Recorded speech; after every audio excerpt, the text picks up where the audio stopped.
Hey everybody, Josh Sigurdson, a World Alternative Media here, and we are joined by John Sneisen as well, and we're going to go into something that I've been very passionate about for many years, and that is a fact that guns are awesome.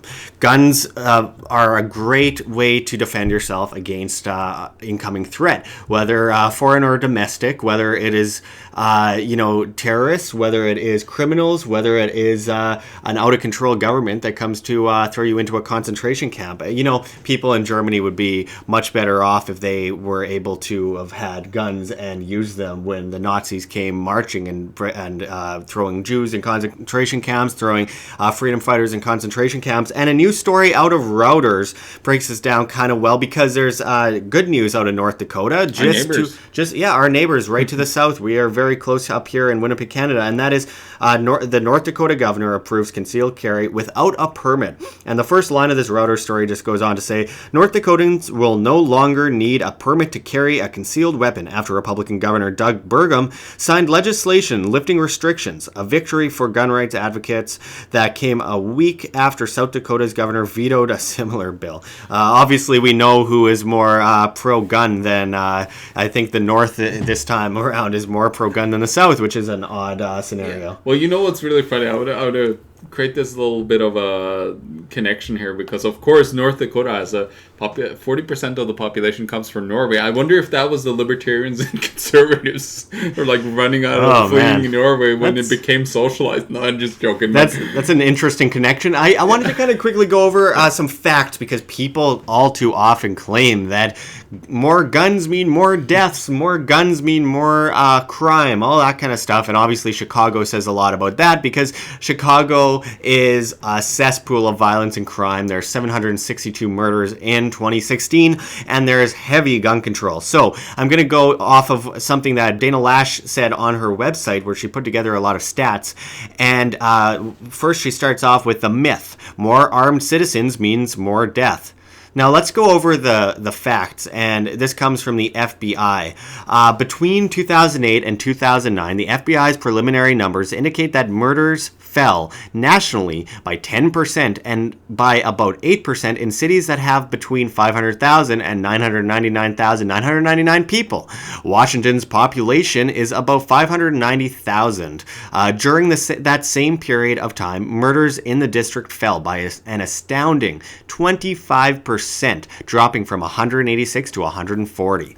The city only started allowing its citizens to own handguns for defense again in late 2008. Examining all the multiple victim public shootings in the United States from 1977 to 1999 shows that on average, states that adopt right to carry laws experience a 60% drop in the rates at which the attacks occur, and a 78% drop in the rates at which people are killed or injured from such attacks. So let's kind of just go into how important it is to be able to defend yourself. When there's some states that allow you to carry guns, but you have to have like the ammo put away in a safe and all that. And just imagine someone breaking into your house and you scrambling. Sorry, if you're coming after me with a hatchet, I got to go into my safe and like turn some things. Can you just wait a little bit? I'm gonna try to defend myself. Yeah, wait about 2 minutes while I get all this set up, and it's just absurd. Or some people, you have to have the gun taken apart. No, it's so ridiculous. And we have seen from the stats that places that have gun control are more violent. They're more dangerous. Venezuela is one of them. It's dangerous for a woman to walk around at night in, say, London. It's dangerous in South Africa. There's so many examples. Yeah. And it just comes down to defending yourself against a threat and, of course, tyranny. And tyranny is one of the bottom lines, but, of course, it's not the only reason. It comes down to when the government violently oppresses you, comes to your house and tries to kill you, then yes, you should do something about it. But when a criminal is breaking down your door, or you're walking down the street, especially women walking down the street at night, it's so important for them to be able to defend themselves. I see so many people on the left claim that they want women to have rights so badly. Well, how about allowing women to defend their rights against a threat? Well, if these fucking bastard rapists, didn't know if the woman had a gun or not, I'm pretty sure those idiots would stay out of the way.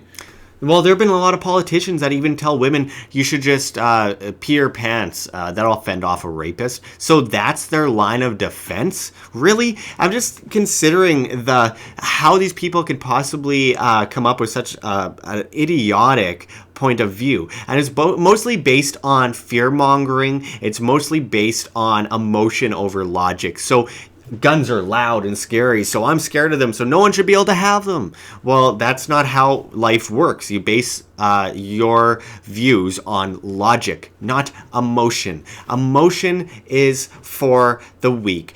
Emotion is for those that don't want to spend a second listening to actual critical thought and instead just want to focus on what they have a gut feeling about. If I just did everything based on gut instincts, I would not be very well off right now. No, it's dangerous to try to live your life, and of course, I come from the economic side, looking at that. If you live with, going from your feelings when it comes to investing and so on, you'd be dead in a heartbeat. When it comes to that, so it's very important to just start being a little bit more logical and not, let all these crazy feelings or dangers, run your life, because that's what it will do, and it won't be able to make you become, a true free individual because you're so fearful of things around you.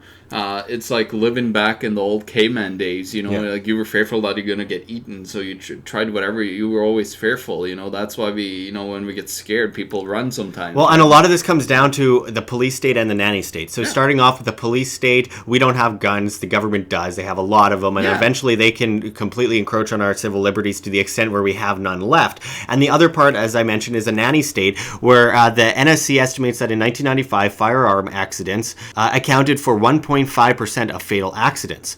Larger percentages of fatal accidents were accounted for by motor vehicles, about 47%, falls 13.5%, poisonings 11.4%, drowning 4.8%, fires 4.4%, and choking on an ingested object 3%. So just consider the fact that if we really want to just pat ourselves in like one of those mental institution padded rooms and tie our arms behind our back and just be spoon-fed, then let's go and do that. But just consider the fact that let's just take away vehicles, let's take away steps because someone might trip over stairs. Let's make everything rubber and, just be in one of those big balls and bounce around all day. And but you might still fall off a cliff, so we got to put walls around. I mean, it just gets so ridiculous. The logic of it is in tune with this because, in fact, all of these things are more likely to cause a fatal accident than guns. And yes, there are irresponsible people that play around with guns and people get shot. Well, that's the individual's responsibility and they should be held accountable. Just like someone stabs someone to death, with gun control when they can't defend themselves, and they should be held responsible for that. It's the non-aggression principle. You answer for the terrible things that you do. We have to hold people accountable from that end of the spectrum, not by just banning everything and hoping preemptively that nothing bad is ever going to happen. Well, when you have a gun in the first place, you have to have individual responsibility for yourself. That thing could kill someone, so you have to know how to use it and how to properly, take care of it. Because if you don't, that should be your responsibility. And I hear some stories. They said, this kid shot another kid. Well, that was terribly unresponsible parents that let their gun lay around for kids. Yeah. It's stupidity. Well, that's another example. You should be, if you are a parent in a place where there's lots of guns around, you should teach your children to be able to use them properly. Raise them respectfully, show them how to defend themselves, and show them how to use it safely and responsibly. And people say, "Oh, you can give guns to children." No, don't give guns to children. It's about being responsible and teaching your kids how to properly use them so that nothing bad like this ever happens. But I'm quite excited about the fact that, as Reuters reports, North Dakota is going to allow this. This means that it's going to be a lot safer down there, and this whole gun show loophole is a myth. Down there, Josh. This whole gun show loophole is a myth. The fact that people go from Illinois or something to southern states and buy guns, it's almost impossible. You can buy it on the black market, and guess what the black market is created by? The black market is created by prohibition. So once again, again, we see how all of these problems are created by the state. And if people in Winnipeg were able to defend themselves more often, we wouldn't be one of the murder capitals of Canada. We're technically called the Chicago of Canada, and for good reason, because Chicago has bad gun control, Winnipeg has bad gun control, and people are put in a position where they can't defend themselves. I've had friends die. I've had friends murdered. And you know what? If they had a gun on them, they would have been able to get out of that situation and survive the incident and go on to tell the story later on. Or you could become as bad as it is with some instances in Norway where there's people that have tried to rob someone in their house, and the person didn't have a gun, but he actually beat the crap out of him, and he was charged with attacking the guy that broke into his house. Well, speaking of Norway, think about the case with Breivik years ago. How do you go around and kill all of those people without getting shot back? Well, because there's heavy gun control. No one was able to defend themselves. It took a very long time before he was stopped, and he wasn't even killed. He was put in prison. You know, it's near and dear to my heart, that incident there, because it touched some people that I know. And, you know, if somebody had that gun and could shoot that guy, you know, it really would have stopped the whole massacre that happened. It would have saved a lot of lives. Like, we're talking about 60, like, children. So many children. Many children. And it's just sickening to think that all these people could defend themselves. Yeah. Defense is one of the most important parts of civil liberties. Being able to survive, you don't have liberty if you don't have life. So if you are going to speak out about certain things that are infringements of your rights, you should be definitely speaking out about gun rights and how you should be able to defend your own life, your liberty, and your property, because it's instrumental. Well, if you listen to that, Josh said defense. It has nothing to do with the offense. Absolutely. Yeah.